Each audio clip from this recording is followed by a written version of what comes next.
Hello, this is Carrie Rhoades. Welcome back to my YouTube channel.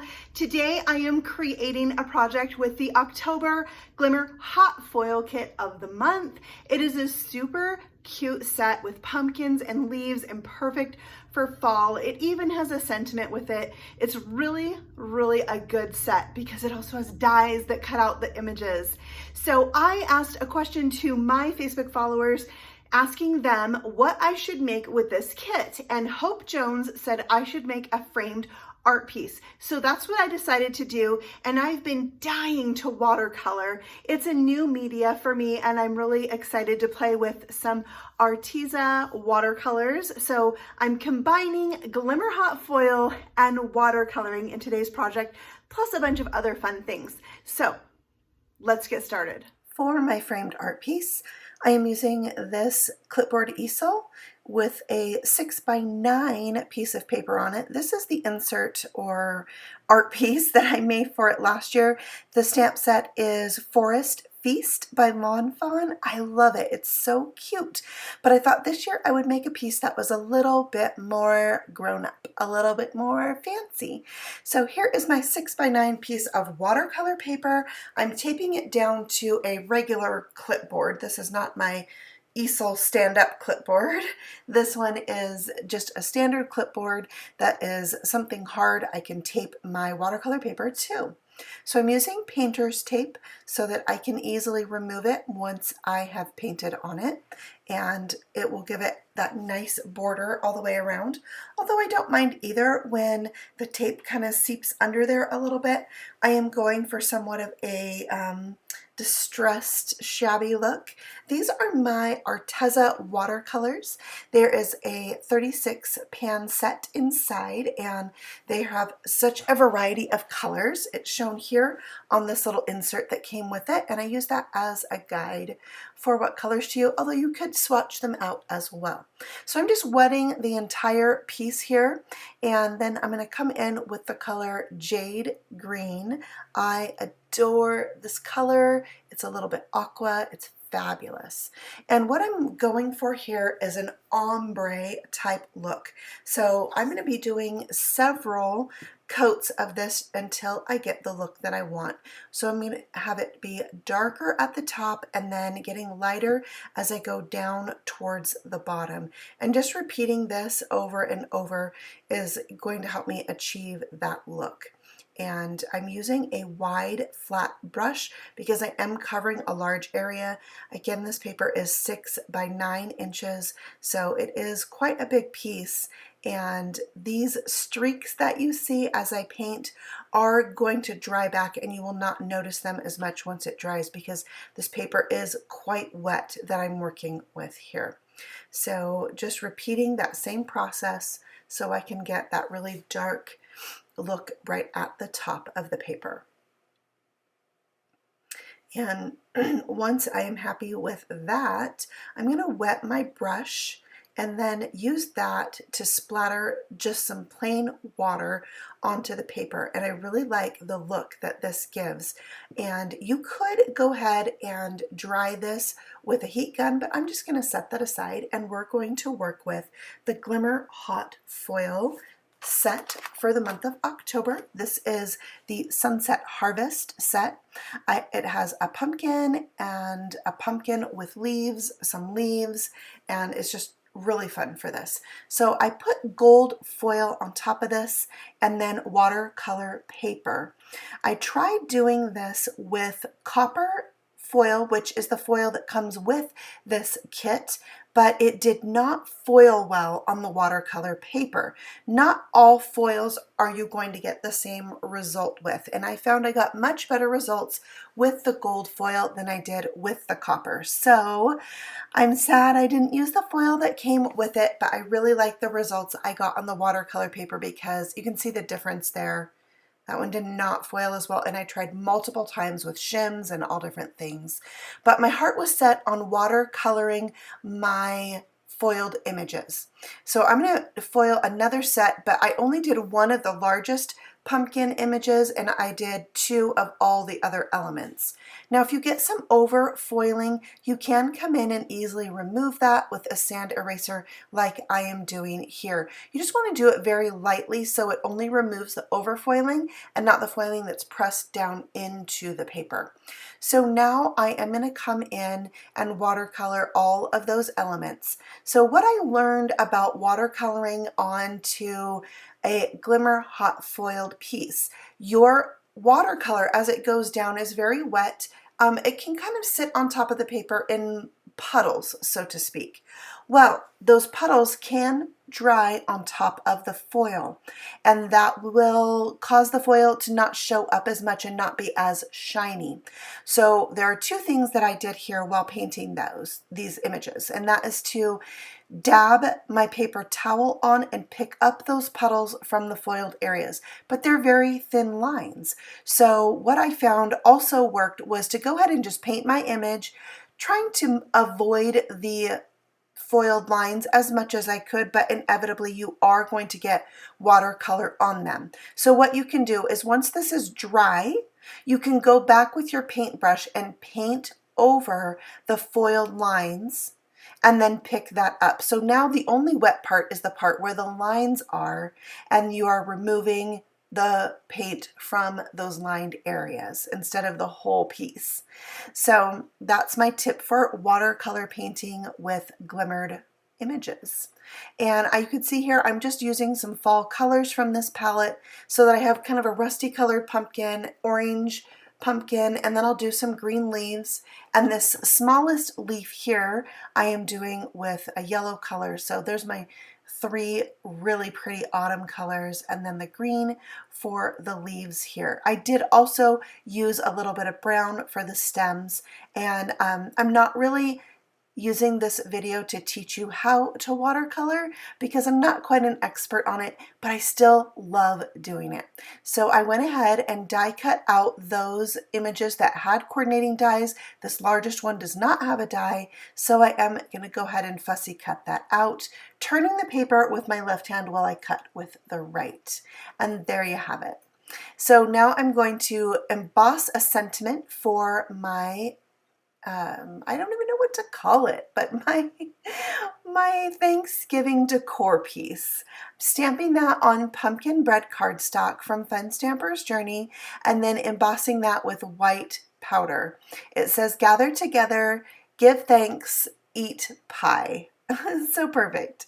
And then I'm going to die cut this out with a die from the Special Day tag die set.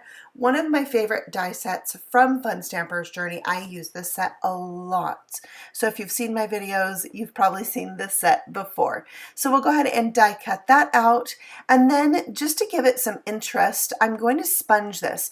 So I'm using the pumpkin bread, which is the same color as the paper, and I'm sponging that so that the ink comes in pretty far, but avoiding my embossed areas because Fun Stamper's Journey ink is a hybrid ink that is a blend of dye ink and pigment ink, so it will stain my white embossing. So I'm being careful when I go around the embossed areas.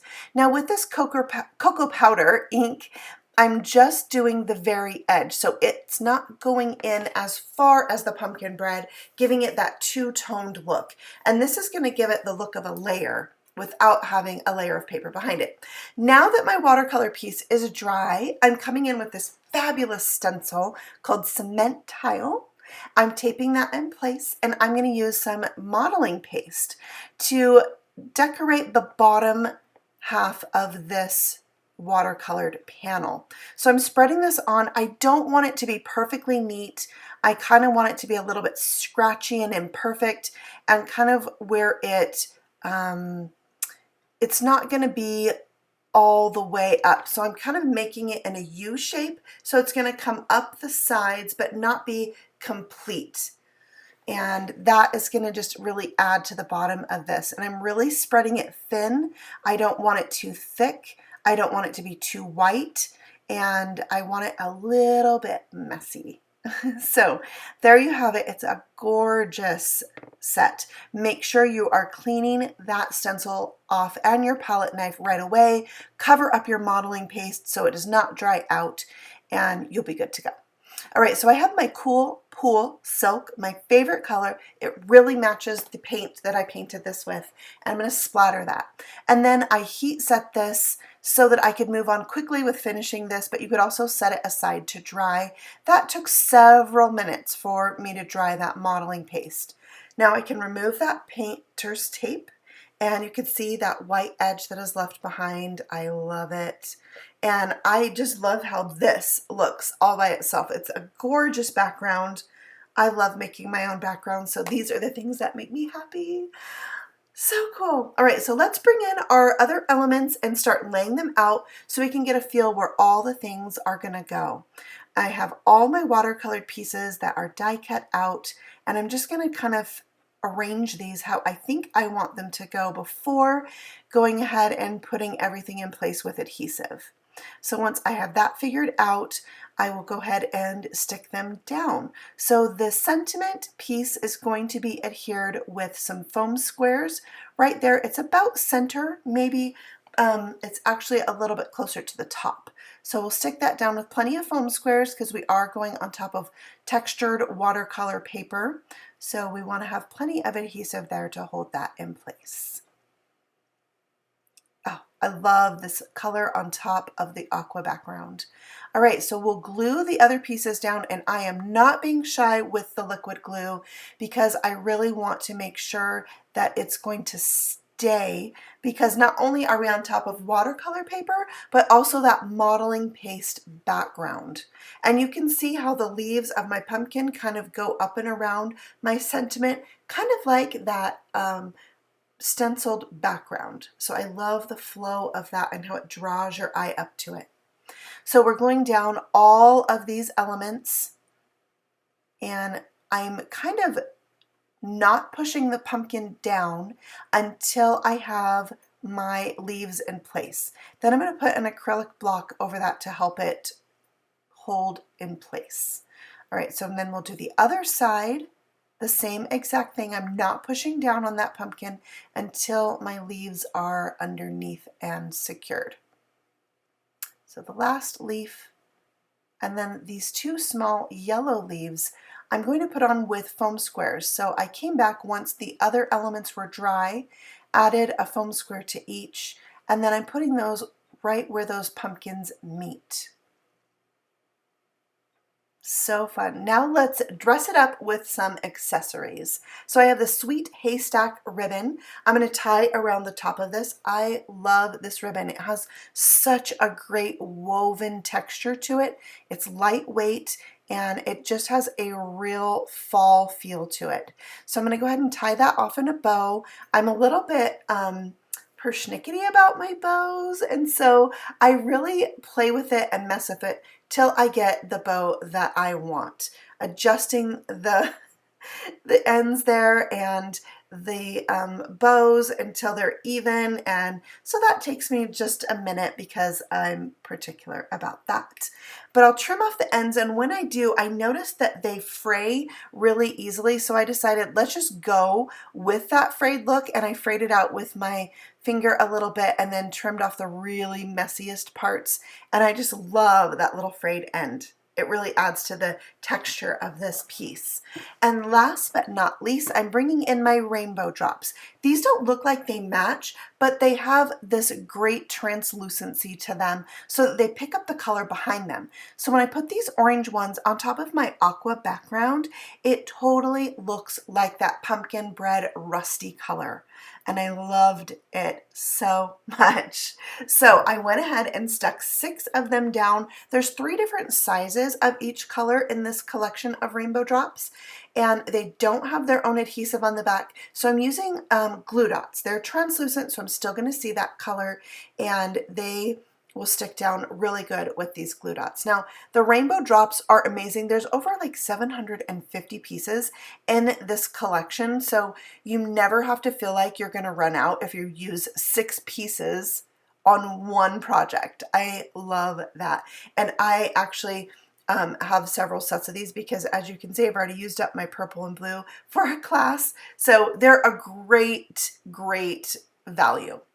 All right, so that actually finishes off my Thanksgiving decor piece. Thank you so much, Hope Jones, for the great idea. I love how it turned out. Putting it here on my clipboard easel, and I can stand that up on my mantle, and it will be a great addition to my home decor.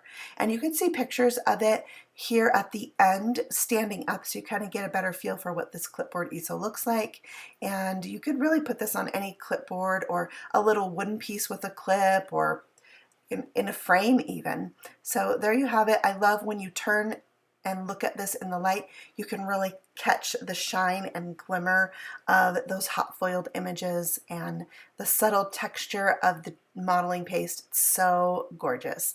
Thank you so much for watching. If you're new here, I would love for you to subscribe. I have new videos every week, and you can be notified when those come out just by hitting the little bell. If you like this video, I would love for you to give it a thumbs up to let me know, and leave a comment below and let me know what you think of making home decor pieces with your paper crafting supplies. Thanks so much for watching. Happy stamping. Bye.